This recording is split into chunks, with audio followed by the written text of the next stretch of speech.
পোস্ত বাঁধাকপি করার জন্য কড়াইটা আমি বসিয়ে নিয়েছি। দেখুন গ্যাস ধরিয়ে কড়াইটা বসিয়ে নিয়েছি।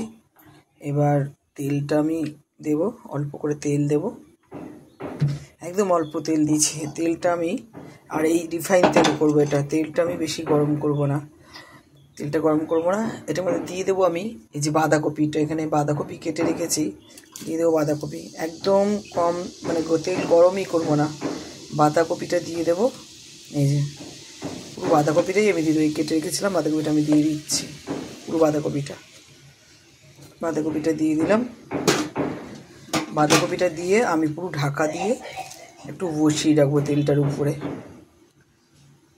একটু আমি এইভাবে নাড়িয়ে দেবো বাঁধাকপিটা, যেহেতু তেলের উপরে আমি দিয়ে দিয়েছি। এই বাঁধাকপিটা ভেবে একটু নাড়িয়ে দেবো, দিয়ে আমি একদম ঢাকা দিয়ে পুরো বসিয়ে দেবো। এখানে কিন্তু আমি নুন টুন এখন কিছুই দেবো না, পুরো বসিয়ে রেখে দিয়েছি। একটু এটা বাঁধাকপিটা হলে আপনাদেরকে আবার দেখাবো। 2 সেকেন্ড ঢাকা দেওয়া থাক। পোস্ত বাঁধাকপি করার জন্য আমি এখানে নিয়ে নিয়েছি কড়াইশুঁটি, আছে চিনি, এখানে আছে তেজপাতা, শুকনো লঙ্কা আর জিরে, এখানে আছে টমেটো, কাঁচা লঙ্কা, এখানে আছে পোস্ত। এখানে পোস্তটা কিন্তু অনেকটাই আছে, 25 গ্রামের মতো পোস্ত আছে। আর এখানে আছে নুন নিয়ে নিয়েছি। এখানে আমি যেটা করবো, শিলে পোস্তটা আমি বেটে নেব, শিলেই বাটবো পোস্তটা। এই রান্নাটা একটু শিলে মশলা বেটে করলে খুব টেস্ট হবে। ঢাকনাটা খুলবো। এবারে আমি এটা যে করবো, এটাকে আমি উল্টিয়ে দেবো। দেখুন জলও উঠে গেছে। এই জলটা কিন্তু পুরো আমি ফেলবো না, এই যে জলটা উঠছে সেটাও কিন্তু আমি ফেলবো না বেশি, অল্প ফেলে অল্প জলটা আমি নিয়ে নেব। আর এটা সম্পূর্ণ একটা হলুদ ছাড়া হবে, হলুদ কিন্তু আমি দেবো না এই তরকারিটাতে।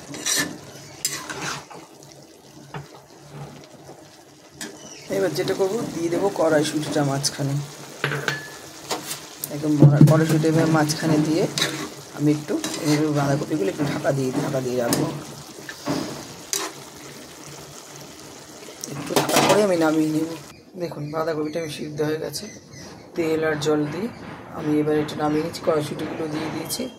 এবার আমি কড়াইতে তেল দেবো।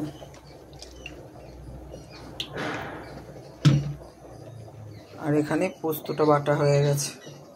সবার আগে দেবো কটা চিনি সম্বার, 2টো তেজপাতা, দেব জিরে,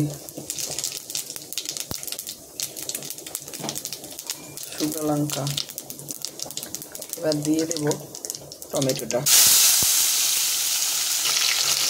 দেব অল্প নুন পরিমাণ মতো, যেটা মিষ্টি হবে নুন। সবার আগে চিনিটাই সম্বার দিলে সবচেয়ে ভালো। এখানে দিয়ে দেবো পোস্তটা দিয়ে দিচ্ছি। এবার যেটা দেবে সেলাই করতে হবে, পোস্তটা পুরো মিহি করে বাঁধবে না, পোস্তটা একদম আদা মাখতে হবে।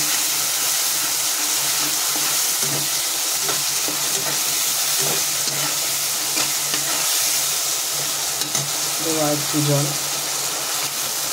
জলটাতে পুরো টমেটোটা সিদ্ধ হবে। আর মশলাটা আমি এবার গ্যাসটা একটু কমিয়ে দেবো। দেখুন কালারটা কত সুন্দর এসছে, বাদামি কালার চলে এসছে। কারণ চিনিটা সম্বার দিনে যে কোনো তরকারিতেই আপনি চিনি সম্বার দেবেন, তারপর বাকি সম্বারগুলো দেবেন, দেখবেন একটা কালারই একটা আলাদা আসবে। আপনি হলুদ দিলেও একটা কালার সুন্দর চলে আসবে। এবার আমি দিয়ে দেবো এখানে লঙ্কাগুলি, কাঁচা লঙ্কাগুলি দিয়ে। আর সব দেখুন আমার কিন্তু পোস্তটা কিন্তু আদা বাটা আমি কিন্তু পুরো বাটিনি। দিয়ে দেবো বাঁধাকপিটা,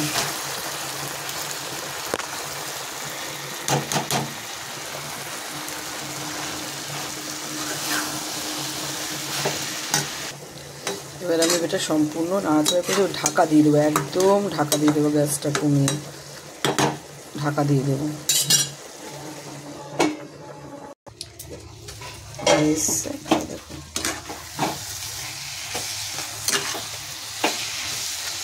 দেখুন হয়ে গেছে পোস্ত বাঁধাকপি, দেখুন সাইড দিয়ে সব তেল বেরোচ্ছে, হয়ে গেছে আমার বাঁধাকপি, একদম নরম লেপা হয়ে গেছে। দেখুন এবার এটাকে আমি নামিয়ে নেবো, বাঁধাকপিটাকে হয়ে গেছে। আর সম্পূর্ণ দেখুন, দেখলেন তো কীভাবে বানালাম, এইভাবে খাবেন, খুব ভালো লাগবে বাঁধাকপিটা। নামিয়ে নিই। হয়ে গেছে আমার পোস্ত বাঁধাকপি। দেখুন কালারটা কত সুন্দর এসছে, ভালো লাগছে না? খুব সুন্দর লাগছে কালারটা। তেলটা সাইড দিয়ে, এটা কিন্তু একটু তেল বেশিই লাগবে, কারণ এটা মানে এই বাঁধাকপিটাতে ভাত বলেন, রুটি বলেন, পরোটা বলেন, লুচি বলেন, যা দিয়ে খাবেন সেটাই মানে দারুণ লাগবে, খুব ভালো লাগবে। আর অবশ্যই বাড়িতে এইভাবে বানিয়ে খাবেন পোস্ত বাঁধাকপি। আর ভিডিওটি ভালো লাগলে লাইক করবেন, কমেন্ট করবেন, শেয়ার করবেন, আর অবশ্যই খাবেন।